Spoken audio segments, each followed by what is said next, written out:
Assalamualaikum warahmatullahi wabarakatuh. Perkenalkan, nama saya Siti Nurseha dengan nomor induk mahasiswa 191210048, kelas PAI 5B. Di video saya kali ini, saya akan membawakan video dengan judul Desain Kurikulum, mata kuliah pengembangan kurikulum literasi dengan dosen pengampu Ibu Helenelis MPD. Oke, langsung saja materi yang pertama yaitu mengenai pengertian desain kurikulum. Kurikulum merupakan suatu hal yang penting karena kurikulum bagian dalam pendidikan.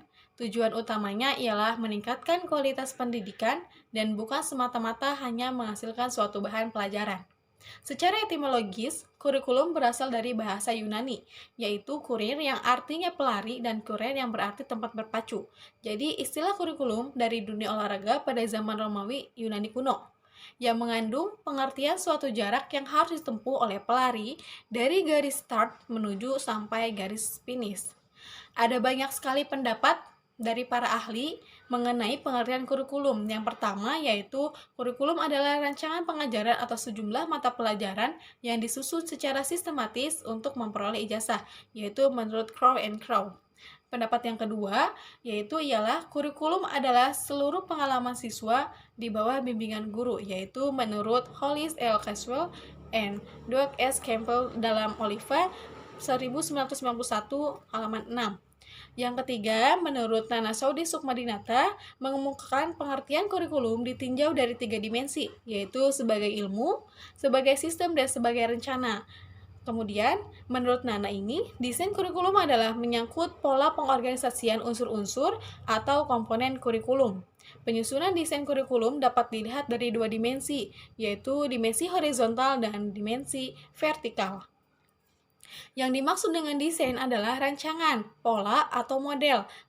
Mendesain kurikulum berarti menyusun rancangan atau menyusun kurikulum sesuai dengan visi dan misi sekolah. Tugas dan peran desainer kurikulum sama seperti seorang arsitek. Materi yang kedua yaitu tentang macam-macam desain kurikulum.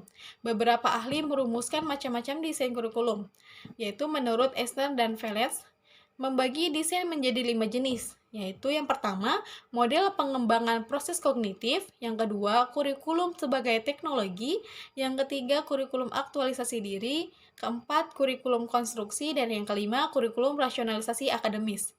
Tujuan desain kurikulum berfungsi mengembangkan proses kognitif atau pengembangan kemampuan berpikir siswa melalui latihan menggunakan gagasan dan melakukan proses penelitian ilmiah. Materi yang ketiga yaitu tentang sifat-sifat desain kurikulum. Sifat-sifat desain kurikulum ini banyak sekali gitu kan. Yang pertama seperti strategis, yaitu karena merupakan instrumen yang sangat penting untuk mencapai tujuan pendidikan nasional. Yang kedua komprehensif, yang mencakup keseluruhan aspek-aspek kehidupan dan penghidupan masyarakat. Yang ketiga integratif, yang mengintegrasikan rencana yang luas mencakup pengembangan dimensi kualitas dan kuantitas. Yang keempat ada realistik, yaitu berdasarkan kebutuhan nyata peserta didik dan kebutuhan masyarakat. Kelima, humanistik, menitik beratkan pada pengembangan sumber daya manusia, baik secara kuantitatif maupun kualitatif. Yang keenam ada futuralistik, mengacu jauh pada dalam merencanakan masyarakat yang maju. Yang ketujuh, merupakan bagian integral yang mendukung manajemen pendidikan secara sistematik. Kedelapan, ada perencanaan kurikulum mengacu pada pengembangan kompetisi sesuai dengan standar nasional.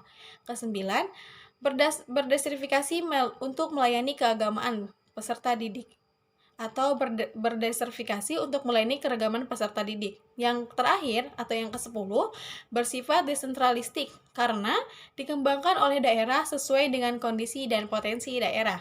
Untuk materi yang terakhir yaitu mengenai strategi pengembangan desain kurikulum.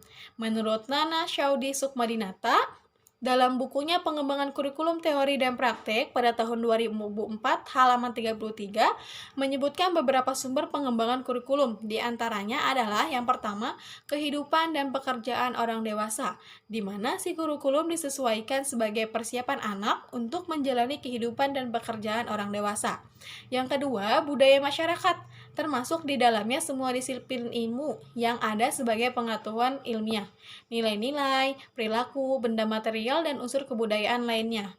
Yang ketiga itu ada anak, sebagai pusat atau sumber kegiatan pembelajaran.